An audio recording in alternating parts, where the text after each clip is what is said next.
Mark and Lisa have $1,500,000 in their accounts, just turned 60, and last week they put a deposit down on an $80,000 RV.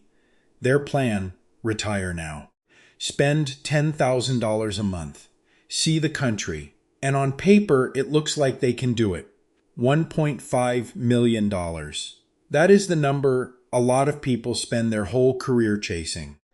But Mark still checks his account balance every Monday morning, not because he is worried about the markets.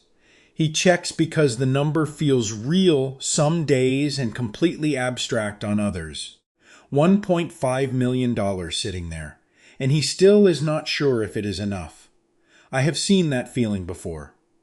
The number looks solid from the outside. The anxiety is just quieter now, not gone. So here is where Mark and Lisa actually stand. They have two paths in front of them. Path A is what most people do. You start pulling from your 401k right away. You claim Social Security at 62 to get what you paid in. And you walk straight into a $2,500 a month health insurance bill because Medicare does not start until 65. That is $30,000 a year just to stay covered before you have spent $1 on food or gas or the RV payment. Path B looks the same from the outside, but the mechanics are completely different. You sequence your withdrawals to keep your taxable income artificially low, and in doing so, you qualify for ACA subsidies worth $1,800 to $2,000 a month. The federal government covers most of your health insurance. And instead of locking in a reduced Social Security benefit at 62, you delay the larger earner's benefit until 70, which protects whoever survives the other. Same $1.5 million, two completely different retirements. Today I want to show you why that gap exists.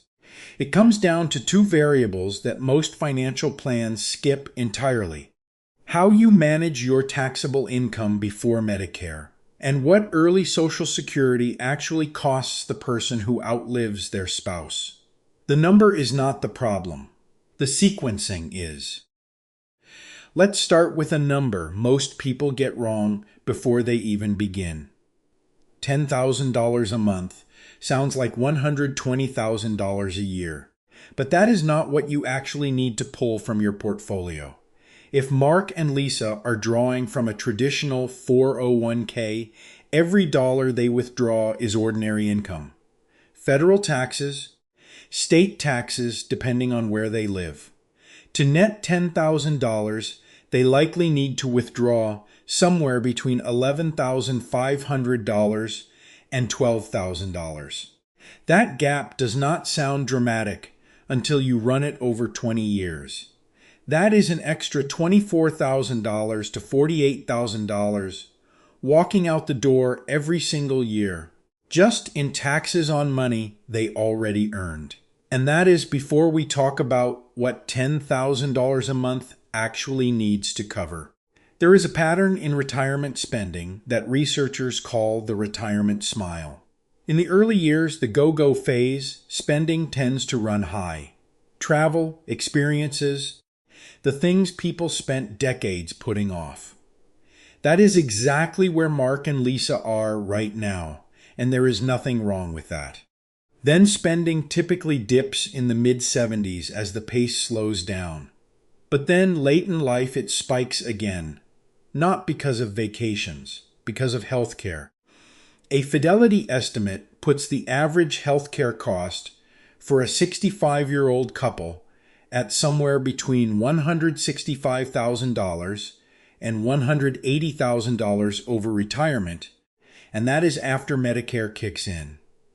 Before 65, that number gets significantly harder to manage, which brings us to the withdrawal rate. To spend $120,000 a year net from a $1,500,000 portfolio, Mark and Lisa would be pulling roughly 8% annually. And in 2026, with inflation still in the picture, an 8% withdrawal rate is not a retirement plan. It is a 14-year countdown. Most research, including widely cited work updated through the last few market cycles, puts a sustainable rate closer to 3.5% to 4.5%, depending on your asset mix. At 4%, $1,500,000 generates about $60,000 a year in sustainable withdrawals. That is $5,000 a month, not $10,000.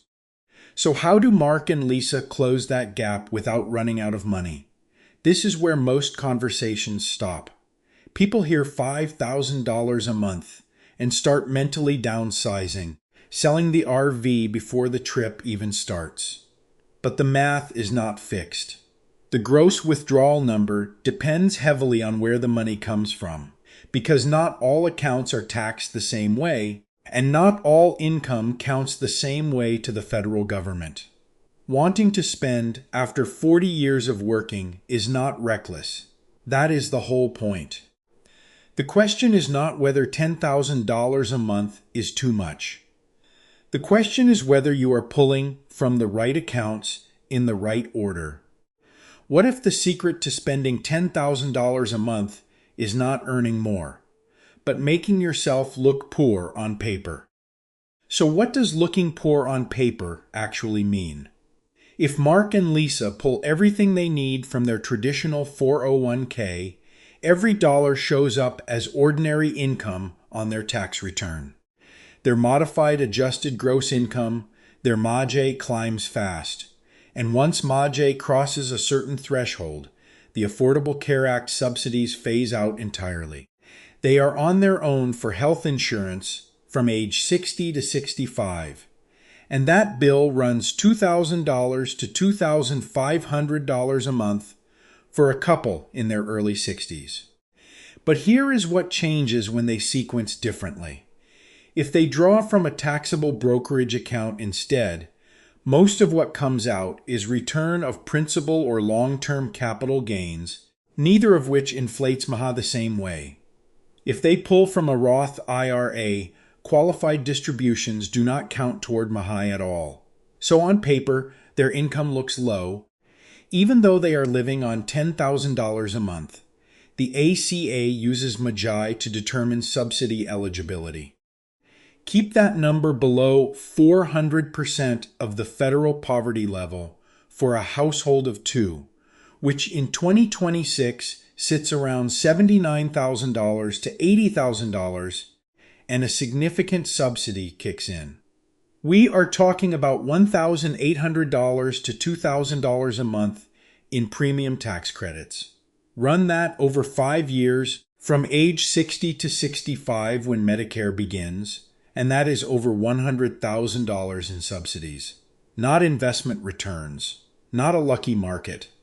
A tax benefit they were already entitled to that most people leave on the table because no one told them which account to pull from first. I used to think the game in retirement planning was optimizing portfolio returns. Get the allocation right, pick the right funds, squeeze out an extra % or two, and returns matter. But a $1,800 a month subsidy that requires no market risk is worth more to a 60-year-old than a 15% rally in a year when they are already drawing down. I had to see a few real plans side by side before that clicked for me. The mechanics are not complicated, but they require sequencing that most default retirement plans do not build in. A standard financial plan from a large institution tends to treat all accounts as one pool and optimize for taxes at withdrawal. It does not optimize for MAGI. Those are two different calculations with two very different outcomes. A few things to keep in mind. Roth conversions done in earlier years, before retirement begins, create the pool of tax-free money that makes this work. If Mark and Lisa did not do conversions in their 50s, they may still have brokerage assets to draw on first. The strategy adapts to what they actually have. But the earlier someone understands the MAGI lever, the more runway they have to position for it. The ACA Bridge does not solve everything, but it eliminates one of the biggest fixed costs between 60 and 65, and it does it using rules that already exist. Healthcare is manageable if you plan for it. Now let's talk about the mistake that 9 out of 10 people make at 62, the one that does not hurt them. It hurts whoever is left behind. Most people who claim Social Security at 62 will tell you the same thing. They do not want to wait and risk leaving money on the table. They paid into the system for 40 years. They want to start collecting. That reasoning is not irrational, but it skips a variable that changes the entire calculation. Let's go back to 2008 for a moment. Markets dropped roughly 37% in a single year. Anyone who retired in late 2007 or early 2008 and started pulling from their portfolio immediately faced what researchers call sequence of returns risk. The order that gains and losses happen matters enormously in the early years of retirement. A bad market in year 1 or 2 does permanent damage to a portfolio in a way that a bad market in year 15 does not. Now layer early Social Security on top of that. If Mark claimed at 62 and a market downturn hit in 2027 or 2028, he would be drawing a reduced Social Security check and pulling from a portfolio that just dropped 25%. Both income streams weakened at the same time. That is not just bad luck. That is a structural vulnerability that was built in the moment he filed at 62. We saw a version of this play out in 2022 as well. Not as severe as 2008, but enough to rattle anyone who entered retirement without a buffer and without a delay strategy. According to SSA life expectancy tables, a 60-year-old man today has roughly a 50% chance of living to 83. A woman the same age, closer to 86. Those are median numbers, which means half the population lives longer. And the real planning question is not whether both spouses survive to the average. It is what happens to the one who outlives the other. That is where the 62 decision stops being about break-even math and becomes something more serious. If Mark files at 62, he locks in a benefit that is roughly 25 to 30% lower than what he would receive at his full retirement age, and significantly lower than what he would receive at 70. That reduced number does not just affect him. It sets the ceiling on what Lisa can collect as a survivor benefit if Mark dies first. Claiming early to get what you paid in is one of the most common financial decisions I have seen people make with complete confidence. And it is also one of the decisions that is hardest to undo. You cannot go back. The number is locked. The question is not really about when Mark should claim. It is about what Lisa will be living on at 85. Let's walk through what actually happens when one spouse dies. Right now, Mark and Lisa file taxes jointly. The married filing jointly brackets are wide.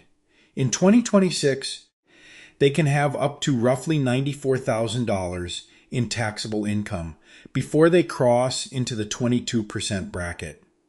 Their required minimum distributions, their Social Security income, any investment withdrawals, all of it gets measured against that wider threshold. Then Mark dies. Lisa does not lose half her expenses. She still has the mortgage or the rent, the car, the utilities, the insurance. Realistically, her cost of living drops maybe 20%. But her tax situation changes completely. She now files as single. The same $94,000 threshold compresses to around $47,000. Her income did not change much. Her tax bracket just got significantly tighter. This is what people mean when they talk about the widow's penalty. It is not a rule someone designed to punish grieving spouses. It is just what happens when a two-person tax structure collapses into a one-person structure while the bills stay roughly the same. I have sat across from a widow in her mid-70s who had just worked through her first solo tax filing after her husband passed. She already knew it was going to be harder. She did not know it was going to be this much harder. Her tax bill had nearly doubled. Her Social Security check had dropped, and she was looking at the same fixed expenses she had always had. That conversation stays with me, and this is where the early claiming decision comes back. If Mark claimed Social Security at 62, his monthly benefit might look something like $2,200. If he had delayed to 70, that number could be closer to $3,900. The difference is $1,700 a month. When Mark dies, Lisa's survivor benefit is based on what Mark was collecting, not what he could have collected, what he actually locked in. At $2,200, Lisa gets $2,200. At $3,900, Lisa gets $3,900. That $1,700 monthly gap is not an abstraction at 85. It is the difference between staying in the house and selling it, between managing on your own and needing help you cannot afford. Delaying the higher earner's Social Security to 70 is not really a retirement optimization strategy. It is a life insurance policy for whoever is left, one that does not require a premium, just patience. The cost of claiming early is not what Mark loses. It is what Lisa inherits. Everything we have talked about so far assumes the markets cooperate. They will not always. Let's stress test this. It is 2027. Mark and Lisa are 2 years into retirement. The RV has logged about 18,000 miles, and the market drops 25%. For someone without a plan, this is where things unravel fast. They need $10,000 this month. The portfolio is down, but the bills do not pause for a market correction. So they sell. They pull from accounts that are already worth less than they were a year ago. And that is the problem with sequence of returns risk. It is not just that the portfolio dropped. It is that they were forced to sell low, permanently locking in those losses before the market had any chance to recover. The portfolio never fully heals because fewer shares were left to participate in the rebound. This is how a 25% market drop in year 2 can do more damage to a retirement than a 40% drop in year 12. The timing is everything. Fidelity recommends keeping at least 24 months of living expenses in liquid assets, cash or short-term CDs, at the start of retirement. Some planners stretch that to 36 or even 60 months depending on the withdrawal rate and risk profile. The logic is simple. If you have 3 to 5 years of expenses sitting in cash, a market crash becomes an inconvenience, not a crisis. You keep spending from the cash bucket while the invested portfolio recovers. You do not touch equities when they are down. For Mark and Lisa, 3 years of expenses at $10,000 a month means roughly $360,000 sitting in low-risk, liquid accounts before they invest $1 in equities. That sounds like a lot of money to leave out of the market. But in a 2027 downturn scenario, that $360,000 is what keeps them from selling their S&P 500 holdings at the bottom. The people who got through 2008 and 2022 without permanently derailing their retirement were not the ones with the best stock picks. They were the ones who did not have to sell. A cash buffer does not earn much, but it buys the one thing a down market cannot take from you, which is time. So let's bring this together into something Mark and Lisa can actually do. 3 moves. In order. The first is bucketing. Before they spend $1 from their investment portfolio, they need to set aside at least 3 years of living expenses in cash or short-term CDs. At $10,000 a month, that is roughly $360,000 in liquid, low-risk accounts. This is not dead money. This is the buffer that lets everything else work. Without it, one bad market year forces them to sell equities at the wrong time, and the whole plan starts to crack. The second is withdrawal sequencing. Not all accounts are created equal when it comes to MAGI. To qualify for ACA subsidies between 60 and 65, Mark and Lisa need to keep their taxable income below roughly $79,000 to $80,000 for a household of two. That means pulling first from their taxable brokerage account, where long-term capital gains are taxed at lower rates and do not inflate MAGI the way traditional 401k withdrawals do. Roth IRA distributions do not count toward MAGI at all. The 401k comes last, or gets converted strategically in lower income years. Get this sequencing right, and $1,800 to $2,000 a month in ACA premium tax credits becomes part of their retirement income plan. Get it wrong, and they pay $2,000 a month out of pocket for 5 years. The third is the Social Security decision. Delay the larger earner's benefit to 70. In most couples, that is the husband. Not because the math of break even always favors waiting, but because the survivor benefit is permanently set by whatever amount was claimed. A higher claim at 70 means a higher floor for whoever is left. That is the actual function of this decision. It is not about when Mark gets paid. It is about what Lisa has if she is alone at 83. These 3 steps do not require a new portfolio, a different brokerage, or a significant lifestyle change. They require a sequencing plan that most off-the-shelf retirement calculators do not build. If $1,500,000 still feels like it might not be enough, remember this: the households that run out of money in retirement rarely do so because they save too little. They do so because they pulled from the wrong accounts in the wrong order at the wrong time. How you withdraw matters more than how much you have. Mark and Lisa have $1,500,000. They want $10,000 a month. They are 60 years old. That is not a retirement problem.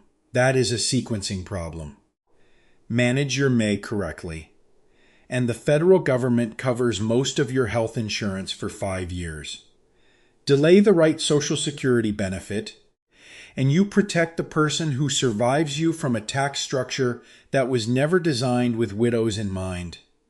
Build the cash buffer first, and a market crash in year 2 becomes something you wait out instead of something you absorb. None of this requires a higher return. It requires a better order of operations.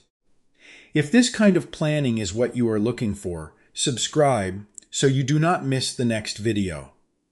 And if you want me to go deeper on the 75-25 portfolio allocation for this exact scenario, drop 10,000 in the comments, and I will put that breakdown together.